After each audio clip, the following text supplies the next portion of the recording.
안녕하세요. 포유한율연구소입니다. 요즘도 미국 경제 침체다, 아니다. 그런 얘기 많이 하죠.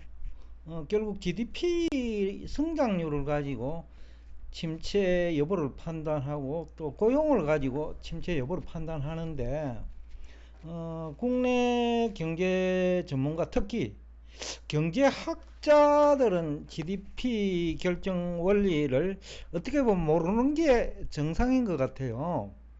왜냐하면 경제학 교과서가 떻게 보면 GDP 결정 원리하고는 거리가 먼 이론이 많거든요. 그렇지만 우리 경제활동 참여자들은 기업 경영자든 아니면 자산시장 참여자든 굉장히 이 GDP가 중요해요. 여러분들이 그거는 여러 차례 경험했을 거예요. 2021년 3월부터 미국 경제 굉장히 어렵다, 침체가 불가피하다 이 얘기를 지금 올해 현재까지 얘기하니까 3년이 넘었네요. 특히 경제학자들 중에 그런 얘기하는 사람이 많죠. 그런데 지난 3년 동안 그분 얘기들은 경제학자들이겠죠. 지금도 잘 안 맞고 있는데 이유는 간단해요. 경제학 교과서의 이론이 GDP를 알 수 없게끔 그렇게 이론이 적혀 있어요. 예를 들면 금리 인상 또는 인하는 GDP에 미치는 영향이 큰 거로 알고 있어요. 그래서 2022년 3월부터 미국이 기준금리 인상하니까 경제 전문가들, 경제학자들이 이구동성으로 미국 경제 침체는 피하기 어렵다, 그런 얘기를 했죠. 그런데 지금까지 아무 문제 없잖아요. 그런데 왜 그럴까요? 소비자 물가 상승 때문에 금리를 인상했단 말이죠. 근데 물가 상승률이 더 높은 거예요. 근데 GDP를 계산할 때 최종 생산물을 시장 가격으로 평가한 거니까 물가가 오르면 GDP가 늘어나요. 그래서 경제학자들이 물가와 금리 인상이 GDP에 미치는 영향을 모르니까 결국 경제학 교과서 아주 안개했다는 표현을 제가 쓰는데, 그래서 이런 문제가 생기는 거예요. 제가 또 하나 재밌는 얘기를 하나 하면, 동일한 고속도로, 북한에도 고속도로 한 400km, 그죠? 그리고 도로폭을 우리처럼 8차선 할 수 있어요. 근데 GDP는 북한하고 한국은 100배 차이 나요. 똑같은 고속도로 건설해도. 왜냐면 한국은 땅도 그 민간 땅을 구입을 해가 해야 돼요. 근데 북한은 땅이 국가 소유지, 그죠? 또 북한은 군인들이 나오가 해요. 그 중장비 건설 장비를 가지고 나와가지고 하죠. 그러니까 인건비를 지불할 필요가 없죠. 그리고 또 많은 원자재들이 시멘트 같은 거는 경우는 북한에서 생산되는 거 많아요. 그러니까 똑같은 그 고속도로 건설해도 북한하고 한국은 100배 차이 나는 거예요. 근데 그걸 가지고 북한은 못 살고 한국은 잘 사는, 이런 논리는 안 맞다는 얘기를 하는 거죠. 또 인건비도 다르고, 그죠? 똑같은 고속도로 건설을 하는데 그 특별히 그 기술력은 큰 차이 없을 거거든요. 북한이나 한국이나. 근데 인건비가 차이 나니까, 즉 물가가 차이 나니까 GDP가 한국은 크고 북한은 작은 거예요. 그게 이제 물가가 그만큼 GDP에서 차지하는 그 비중도 크고 영향도 크다, 이런 얘기를 하고 싶고, 그러니까 GDP를 단순 비교하는 경제학자들 많잖아요. 한국과 일본도 비교할 수 있고 한국과 중국도 비교할 수 있고, 그 GDP를 단순 비교하는 사람은 GDP 결정 원리를 모른다고 보면 됩니다. 학자들이 그런 부분들이죠.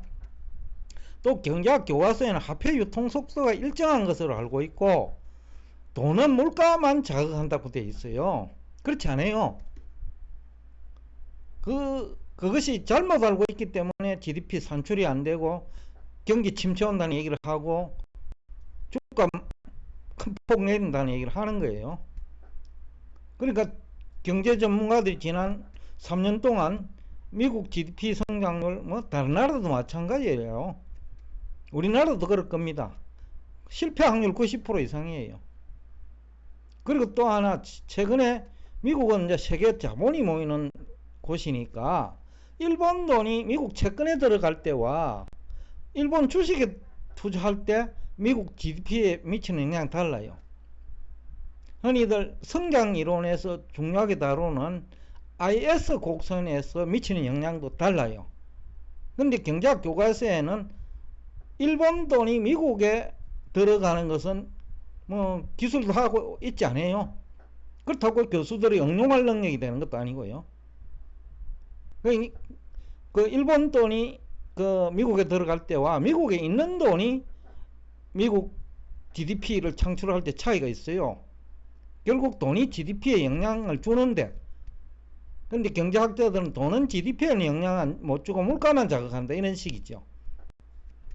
그 다음에 뭐 경제학 교과서, 특히 원론 공부한 사람 모두 다 알 텐데, MV는 PT, 뭐 흔히들 화폐교환 방정식이라는 얘기도 하고, 이 PT를 가지고 또 GDP라고 얘기하는 사람도 있어요.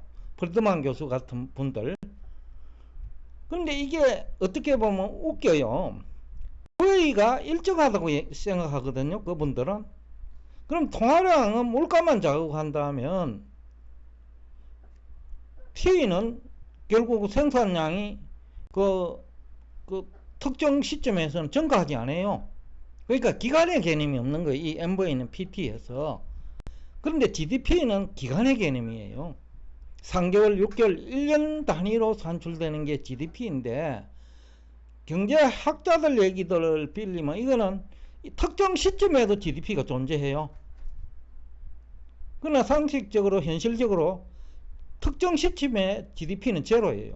그런데 경제학자들은 특정 시점에도 GDP가 있는 거로 생각하고 있어요. 궤변이죠, 그러니까.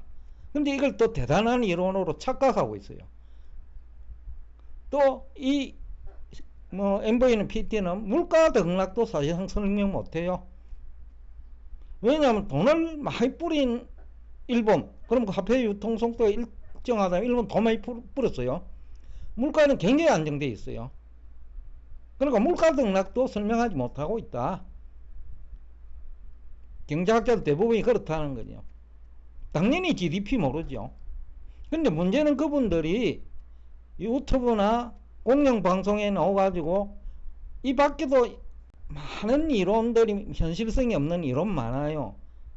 근데 그런 거 뭐 암기하다시피 해가지고 막 미국 경제 성장률은 어떨 것이다, 한국은 어떨 것이다, 일본은 어떨 것이다, 또 일본은 GDP 성장률이 낮으니까 망했다, 이런 얘기를 한단 말이죠. 대부분 뭐 경제학 박사, 경제학 교수 그런 분들이죠. 근데 GDP가 기업이 외국에 나가지 않던 뭐 지금부터 한 5, 60년 전이 그랬죠. 우리나라 삼성전자가 5, 60년 전에 외국에 나가지도 않았고 현대자동차도 나가지도 않았어요. 또 미국 기업이 들어온 기업도 거의 없었어요.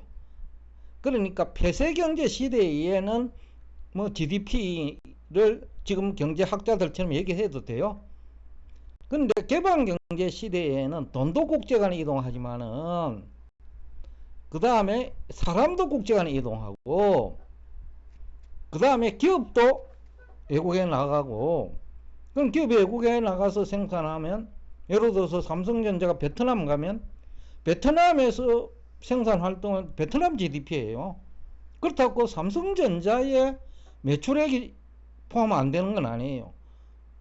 베트남의 GDP이기는 하지만은 삼성전자 매출액이라는 거죠. 또 삼성전자 영업실적인 거예요. 그렇기 때문에 일본 GDP 성장률이 낮고 뭐 또 GDP 규모가 낮더라도 기업의 주가가 내린다는 논리는 펼 수가 없는데, 지금 경제학자들 중에는 일본 그 정신가 오른 게 이상하다, 이렇게 얘기하는 사람이 있을 거예요.